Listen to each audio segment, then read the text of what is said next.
que l'on conçoit bien s'énonce clairement, et les mots pour le dire arrivent aisément. Nicolas Boileau est plus que jamais d'actualité dans le monde de l'entreprise, tant l'éloquence est une qualité essentielle pour un manager. En effet, pour bien manager, il faut déjà savoir s'exprimer. Et c'est ce dont nous allons parler avec notre invité, Éric Cobas. Bonjour. Bonjour. Vous êtes directeur de la Prépa Saint-Germain et de l'Académie de l'éloquence du groupe INSEQ. Alors, première question que j'ai envie de vous poser, quelles sont les clés pour bien s'exprimer en public devant son équipe et surtout pour délivrer le bon message, trouver les bons mots? Est-ce qu'on peut parler d'art oratoire ? Alors effectivement, l'art oratoire, ça fait un peu peur, hein. C'est une expression assez solennelle. On peut parler tout simplement d'éloquence. Et c'est vrai que l'éloquence, c'est nécessaire pour les avocats, elle est aussi nécessaire pour les managers, puisque la parole circule dans une équipe, dans une entreprise, et cette parole, il faut qu'elle soit efficace. Et une parole efficace, c'est une parole adaptée à ceux à qui elle s'adresse, et une parole adaptée également aux circonstances.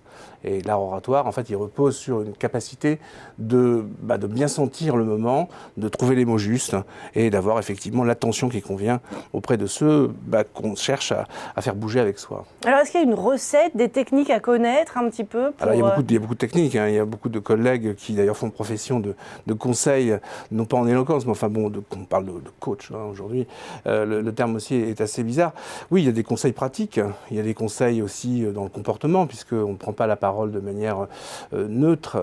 Il y a tout un dispositif, et ça date depuis l'Antiquité, puisque dans l'Antiquité, il y avait 5 piliers de l'éloquence qui mettaient en scène la mémoire. Il faut avoir à présent à l'esprit ce dont on veut parler, il faut avoir des formules, être capable d'inventer, il faut être capable d'improviser, mais aussi d'incarner ce que l'on dit, hein, parce que l'art oratoire, c'est aussi quelque chose de physique. D'ailleurs, c'est une discipline qui associe assez étrangement et de façon inédite à la fois l'engagement physique et l'engagement intellectuel. En fait, il faut quand même penser à ce que l'on dit. Alors, savoir s'exprimer, c'est bien, mais est-ce que ce n'est pas mieux de savoir dialoguer dans une entreprise? Quelle est la valeur de l'échange?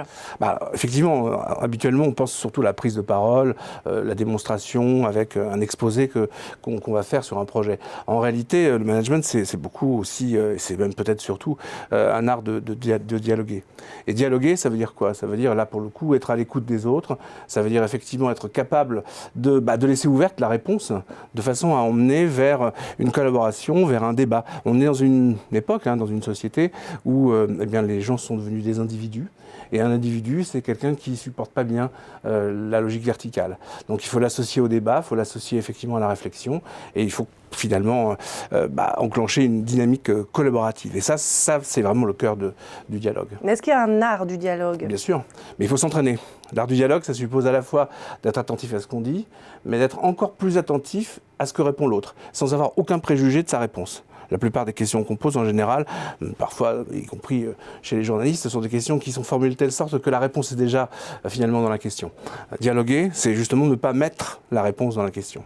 Et quelle est l'importance du vocabulaire? Est-ce qu'il y a des mots à privilégier, des formules plutôt que d'autres? Ce qu'on essaye de faire aussi dans cette académie, c'est de redonner le goût des mots. Parce que un bon orateur et un bon manager, c'est celui qui trouve les mots. Alors, des mots simples, mais aussi parfois des mots percutants, des mots aux sonorités cocasses. C'est celui qui trouve aussi le moyen de sortir un peu du discours convenu, puisqu'il y a une sorte de prêt-à-penser managérial avec des formules qu'on trouve partout dans tous les articles et qu'on répète sans forcément savoir toujours ce que ça signifie. Donc, il trouvera les mots simples, les mots crus parfois, les mots efficaces, les mots que tous peuvent comprendre sans aucune équivoque. Donc, ça suppose vraiment de retrouver un goût des mots, une passion des mots et une passion effectivement donc de la communication en fait. Bien, merci pour cet éclairage. Il vaut mieux avoir un petit peu de lettres et d'esprit pour être un bon manager, en tout cas en entreprise. On l'a bien compris. Merci Éric Cobas. Merci à vous.